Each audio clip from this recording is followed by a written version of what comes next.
নমস্কার। আইসিডিএস কর্মী নিয়োগ ২০২৪-এর গুরুত্বপূর্ণ আপডেট এই ভিডিওতে দেব। তোমরা দেখতে পাচ্ছ যে SDO under health department ICDS worker recruitment, যেখানে তোমাদের ওয়ার্কার গ্রুপ ডি পোস্টে তোমাদের নিয়োগ করা হচ্ছে, যেখানে আবেদনমূলক কোনো কিছু নেই। এখানে যোগ্যতা মাধ্যমিক থেকে শুরু করে বিভিন্ন যোগ্যতা থাকবে। আমি কেন বলছি তার কারণ হচ্ছে এখানে একটি নোটিফিকেশন নয়, পরপর দুটি নোটিফিকেশন কম্বাইন করে তোমাদের এই ভিডিওতে দেখানো হবে। এখানে তোমাদের বয়স 18 থেকে 40 বছরের মধ্যে, কোনো রকম লিখিত পরীক্ষা ছাড়াই কিন্তু নিয়োগ করা হবে এবং প্রত্যেকের জেলার নাম কিন্তু উল্লেখ করবে কমেন্টে। কারণ তোমাদের জেলার যখনই কোনো আপডেট আসবে, যে আপডেটই আসুক না কেন, প্রত্যেকটি ইনফরমেশন তোমাদের কাছে তুলে ধরা হবে নিয়মিত এই চ্যানেলের মাধ্যমে। তার জন্য প্রত্যেকের জেলার নাম কিন্তু অবশ্যই কমেন্টে জানাবে। তো চলো ভিডিওটা শুরু করছি। তো দেখতে পাচ্ছ যে আমি নোটিফিকেশনটা ওপেন করে নিয়েছি। তার আগে তোমাদের বলে দিই যে এই যে বিভিন্ন ডিস্ট্রিক্ট আমি বলছি, ঠিক আছে, 23 জেলার প্রত্যেকটি জেলার যারা তোমরা যে জেলা থেকে তোমরা বিলং করছো বা যে জেলা থেকে আমার এই ভিডিও দেখছো, তোমরা প্রত্যেকে কিন্তু তোমাদের জেলার নাম অবশ্যই কিন্তু কমেন্ট বক্সে কিন্তু উল্লেখ করে যাবে। কেন গুরুত্বপূর্ণ তার কারণ তোমরা জানো, পশ্চিমবঙ্গ সরকারের তরফ থেকে পরপর কিন্তু প্রতিটি জেলার জন্য স্টেপ বাই স্টেপ প্রত্যেকটি ইনফরমেশন, প্রত্যেকটি বিজ্ঞপ্তি কিন্তু প্রকাশিত হচ্ছে এবং সেই বিজ্ঞপ্তি অনুযায়ী তোমাদের প্রচুর শূন্যপদে কিন্তু কর্মী নিয়োগ করা হবে। শুধু আইসিডিএস শুধু ওয়ার্কার নয়, এর সঙ্গে সঙ্গে তোমাদের হেল্পার, সুপারভাইজার, ঠিক আছে, এইসব বিভিন্ন পোস্টে কিন্তু তোমাদের নিয়োগ করা হবে। তার জন্য অবশ্যই কিন্তু চ্যানেলটাকে সাবস্ক্রাইব করে রাখবে, কারণ নিয়মিত আপডেট তোমরা এই চ্যানেলের মাধ্যমে পাবে। তো চলো আমরা মূল কিভাবে তোমাদের ফর্ম ফিল আপ করতে হবে, কি তোমাদের প্রয়োজন, ক্রাইটেরিয়া কি ফুলফিল করতে হবে আবেদন করতে গেলে, সম্পূর্ণ ডিটেলস ইনফরমেশনটা এই ভিডিওতে জানতে পারবে। তো দেখতে পাচ্ছ, তো দেখো এখানে তোমাদের ফর্মটা দেখতে পাচ্ছ, যেটা সেই ফর্মটা তোমরা কিভাবে ফিল আপ করবে আগে বুঝে নাও। এখানে তোমাদের ফর্ম ফিল আপ করার জন্য নেম অফ দ্য ক্যান্ডিডেট, অর্থাৎ তোমার নাম, তোমার বাবার নাম, তুমি যদি বিবাহিত মহিলা হয়ে থাকো তোমার হাজবেন্ডের নেম দেবে। 1/1/2024 হিসাবে তোমার বয়স কত হচ্ছে সেটা ইয়ার, মান্থ এবং ডেজে কিন্তু উল্লেখ করতে হবে। ডেট অফ বার্থ অবশ্যই মেনশন করতে হবে। তোমার জেন্ডার, তুমি মেল হলে মেল, তুমি ফিমেল হলে ফিমেলে গিয়ে টিক দেবে। তোমার প্রেজেন্ট অ্যাড্রেস অবশ্যই তোমাকে কিন্তু উল্লেখ করতে হবে আপ টু পিনকোড পর্যন্ত। এখানে একটি পাসপোর্ট সাইজের ছবি লাগানোর কিন্তু জায়গা আছে, সেখানে কিন্তু তোমাদের পাসপোর্ট সাইজের ছবিটা লাগিয়ে দিতে হবে। এখানে তোমাদের পিনকোড পর্যন্ত কিন্তু তোমরা অ্যাড্রেস মেনশন করবে।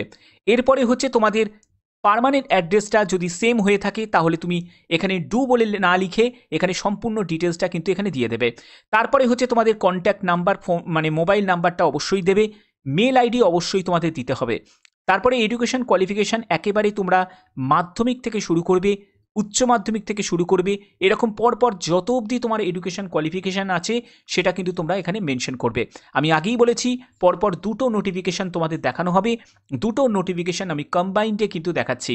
এখানে তোমাদের কোন ইয়ারে তুমি পাস করেছো, কোন বোর্ড থেকে তুমি পাস করেছো, কত নম্বর তুমি পেয়েছো, সেই টোটাল তোমার নাম্বারটা কিন্তু এখানে মেনশন করবে। কোন ডিভিশনে তুমি পাস করেছো, কত পার্সেন্টেজ নাম্বার পেয়েছো সেটা এখানে উল্লেখ করবে। এখানে তোমাদের পরবর্তী যেটি থাকবে সেটা হচ্ছে কম্পিউটার লিটারেসি। তোমার যদি কোনো কম্পিউটার যোগ্যতা থাকে তাহলে সেটা তুমি মেনশন করতে পারো, কিন্তু এটা কিন্তু প্রথম নোটিফিকেশানে এটা কিন্তু কম্পিউটারের যোগ্যতার কথা বলা হয়েছে, কিন্তু পরবর্তী যে সেকেন্ড নোটিফিকেশানে কিন্তু কোনো কম্পিউটারের যোগ্যতার কোনো প্রয়োজন নেই। ঠিক আছে, এখানে তোমাদের নেম অফ দ্য ইনস্টিটিউশন, অর্থাৎ কোথা থেকে তুমি কম্পিউটার পাস করেছো সেগুলো তোমাদের সম্পূর্ণ ডিটেলসটা দিতে হবে। তোমাদের ডকুমেন্টসের জন্য তোমাদের রেশন কার্ড, ভোটার কার্ড তোমরা দেখতেই পাচ্ছ, যেটা তোমাদের দিচ্ছ সেটাকে গিয়ে কিন্তু টিক দিয়ে দিতে হবে। তারপরে তোমাদের মাধ্যমিকের তোমার অ্যাডমিট কার্ড বা সার্টিফিকেট তোমাদের দিতে হবে। তারপরে হচ্ছে তোমার হায়ার কোয়ালিফিকেশান যদি থাকে, সেকেন্ডারি থাকে, মার্কশিট সেটা দিয়ে দেবে। গ্র্যাজুয়েশনের মার্কশিট, তারপরে হচ্ছে তোমার যদি মাস্টার্স করা থাকে তার মার্কশিট এবং সেখানে কিন্তু টিক দিয়ে দেবে। কম্পিউটার সার্টিফিকেট, সেখানে তোমাকে টিক দিতে হবে। যদি এক্সপিরিয়েন্স থাকে তাহলে সেখানে টিক দেবে, যদি না থাকে তাহলে ফাঁকা রেখে দেবে। কাস্ট সার্টিফিকেট যদি দাও তাহলে সেটাকেও কিন্তু টিক দিয়ে দেবে। এরপরে তোমাকে এখানে সই করতে হবে, একটা সিগনেচার তোমার এখানে থাকছে। তো এটা করার পরে তোমাকে এখানে ডেট দেবে, এখানে তোমাকে প্লেস দিয়ে দিতে হবে। ঠিক আছে, আচ্ছা, পরবর্তী দেখো আরেকটি নোটিফিকেশন, সেখানে দেখো তোমাদের শিক্ষাগত যোগ্যতার কথা বলা হয়েছে মাধ্যমিক পাস। তুমি যদি মাধ্যমিক পাস, এটাও কিন্তু আর একটা ফর্ম, যেটা আমি দ্বিতীয় ফর্মের কথা বলছিলাম, এখানে কিন্তু যোগ্যতা হচ্ছে মাধ্যমিক পাস। এবং তোমাদের প্রথম যে ফর্মটা তোমাদের দেখালাম, এই ফর্মটার জন্য যোগ্যতা তোমাদের হচ্ছে গ্র্যাজুয়েশন যোগ্যতা চাওয়া হয়েছে। ঠিক আছে, তো এখানে দেখো তোমাদের মাধ্যমিক পাস যোগ্যতা, তো এখানে তোমাদের মাধ্যমিক তোমাকে লিখতে হবে কোন সালে তুমি পাস করেছো, তুমি উত্তীর্ণ না অনুত্তীর্ণ। তুমি যদি একজন উত্তীর্ণ হয়ে থাকো তাহলে তুমি সেটা মেনশন করবে, তুমি যদি অনুত্তীর্ণ হয়ে থাকো অর্থাৎ তুমি যদি একজন ফেল ক্যান্ডিডেট যদি হয়ে থাকো তাহলে তুমি সেটা মেনশন করবে। তো কোন বোর্ড থেকে তুমি পাস করেছো, প্রাপ্ত নম্বর কত, মোট নম্বর কততে পরীক্ষা হয়েছিল, কত পার্সেন্ট তোমার নাম্বার, সম্পূর্ণ সেটা মেনশন করবে। তোমার স্থায়ী ঠিকানা অবশ্যই তোমার গ্রাম, তোমার পোস্ট অফিস, থানা, গ্রাম পঞ্চায়েত, ব্লক, জেলা, পিনকোড, সম্পূর্ণ ডিটেলসটা দেবে। এখানে তোমার জন্ম তারিখ অবশ্যই মেনশন করতে হবে। তোমার কি জাতি, মানে তুমি সাধারণ থেকে না তপশিলি, না তোমাদের তপশিলি উপজাতি থেকে, সেটা মেনশন করবে। এবার এগুলোকে মেনশন করার পরে আর কি কি তোমাদের ডকুমেন্ট সঙ্গে অ্যাটাচ করতে হচ্ছে সেই জায়গাগুলো ভালো করে বুঝে নাও। এখানে অবশ্যই তোমাকে তারিখ দিতে হবে, তোমার মাধ্যমিক মার্কশিট তোমাদের অবশ্যই কিন্তু সেলফ অ্যাটেস্টেড কপি কিন্তু তোমাদের দিতে হবে। এগুলো কিন্তু সবই সেলফ অ্যাটেস্টেড কপি কিন্তু অ্যাটাচ করতে হবে।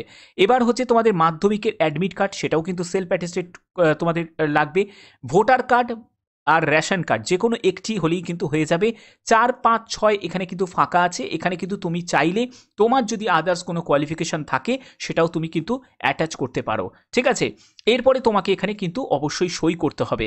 এবং এই যে জায়গাটা, এটাকে কিন্তু তোমাকে কিছু করার দরকার নেই, এটা কিন্তু তারা রীতিমতো স্ট্যাম্প মেরে তোমাদের সই করে তারা কিন্তু তোমার কাছে পাঠিয়ে দেওয়া হবে। ঠিক আছে, আচ্ছা, এখানে তোমরা দেখতে পাচ্ছ যে তোমাদের এই যে নিয়োগটি করা হচ্ছে সেটা আশাকর্মী, এই আশাকর্মী পদে তোমাদের নিয়োগটি করা হচ্ছে। যেখানে দেখো যে কোনো যে প্রার্থী তার নাম, তারপরে তার যদি সে বিবাহিত হয়, বিধবা হয়, বা বিবাহ বিচ্ছিন্না যদি মহিলা হয় তাহলে সেটা কিন্তু তোমাকে সেটা মেনশন করতে হবে। তোমার পিতা বা স্বামীর নাম অবশ্যই তোমাকে উল্লেখ করতে হবে। ঠিক আছে, তো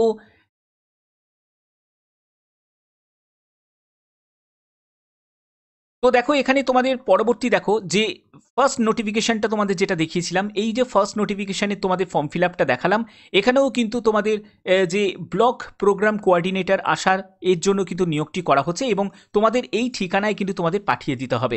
এখানে তোমাদের পাঠিয়ে দিতে হবে এই ঠিকানায়। ঠিক আছে, এবং এখানে কিন্তু কোনো রকম আদার্স কিন্তু তোমাদের কোনো আবেদন মূল্য কিন্তু লাগছে না। পাঠানোর জন্য স্পিড পোস্ট অথবা রেজিস্টার্ড পোস্টেই কিন্তু তোমরা এখানে পাঠাতে পারবে। এখানে তোমাদের সাবমিট অ্যাপ্লিকেশন ড্রপ বক্স যেটা রাখা আছে সেই অফিসের মেন জায়গায়, সেখানে তোমাদের ড্রপ বক্সে কিন্তু তোমাদের ফেলে দিতে হবে এই মানে অ্যাপ্লিকেশন ফর্মটা। ঠিক আছে, আচ্ছা, এবার হচ্ছে তোমাদের মোড অফ অ্যাপ্লিকেশন, কিভাবে তোমাদের আবেদন করতে হবে।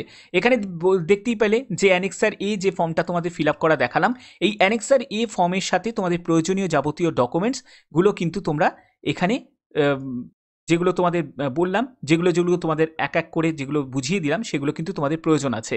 এখানে দেখো তোমাদের 5 নম্বর পয়েন্টে যেটা বলা হয়েছে, one candidate is allowed to submit only one application. অনেকে আছে একাধিক আবেদন করে, সেক্ষেত্রে কিন্তু তোমাদের রিজেক্ট হয়ে যাবে। এখানে চেষ্টা করবে একজন প্রার্থী একটাই কিন্তু আবেদন করার। ওকে, আচ্ছা, এবার তোমাদের এখানে শিক্ষাগত যোগ্যতার ব্যাপারটাও কিন্তু বলা আছে। দেখতেই পাচ্ছ গ্র্যাজুয়েশন, যে কোনো শাখায় তুমি যদি গ্র্যাজুয়েট হয়ে থাকো এবং 2 বছরের তোমার যদি এক্সপিরিয়েন্স থাকে তাহলে কিন্তু তোমরা আবেদন করতে পারবে। এটা কিন্তু ফার্স্ট নোটিফিকেশন, আমি বারবার বলছি এটা ফার্স্ট নোটিফিকেশনের ক্ষেত্রে। ঠিক আছে, এই যোগ্যতা চাওয়া হয়েছে। ঠিক আছে, আর বয়সের ব্যাপারটা দেখো, এখানে বলছে এজ নট এক্সিড 40 ইয়ার্স 1/1/2024 হিসাবে, অর্থাৎ 18 থেকে 40 বছরের মধ্যে যে কোনো প্রার্থী কিন্তু এখানে আবেদন করতে পারছে। ঠিক আছে, আপার এজ রিল্যাক্সেশন অবশ্যই তোমাদের 5 বছর রিল্যাক্সেশন আছে যারা SC ST কমিউনিটি থেকে যারা বিলং করছো, এবং যারা OBC থেকে বিলং করছো তারা 3 বছর রিল্যাক্সেশন পেয়ে যাবে। ঠিক আছে, এবং তোমাদের যে পরবর্তী যে সেকেন্ড নোটিফিকেশনটা যেটা দেখিয়েছি, এই সেকেন্ড নোটিফিকেশনের ক্ষেত্রে তোমাদের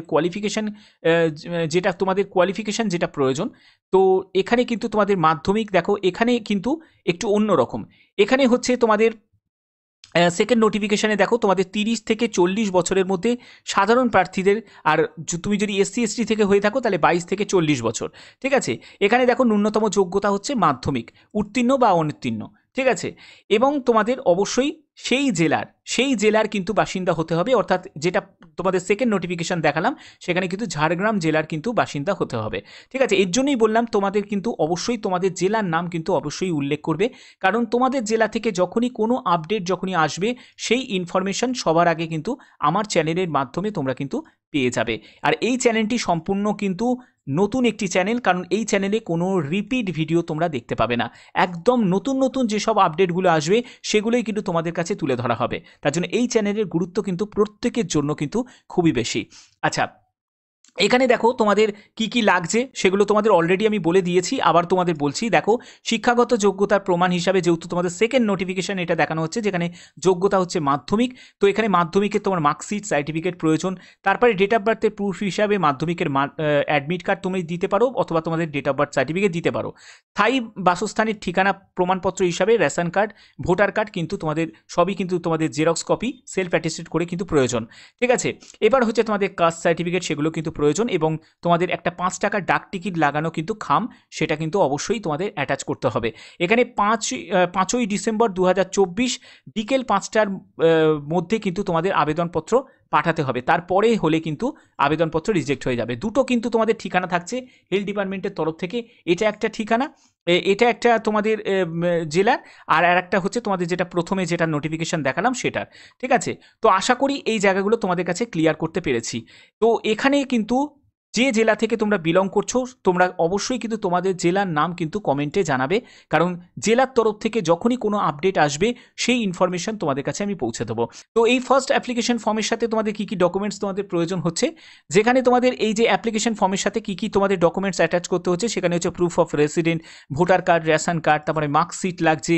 ঠিক আছে, তারপরে হচ্ছে SC/ST সার্টিফিকেট লাগছে, এজ প্রুফ সার্টিফিকেট লাগবে। ঠিক আছে, তারপরে হচ্ছে এক্সপিরিয়েন্স যদি থাকে হেলথ প্রজেক্টে কাজে, তাহলে সেটা কিন্তু তোমাদের দিতে হবে। ওয়ান সেলফ এনভেলপ খামের মধ্যে একটা স্ট্যাম্প 5 টাকার কিন্তু স্ট্যাম্প কিন্তু লাগবে।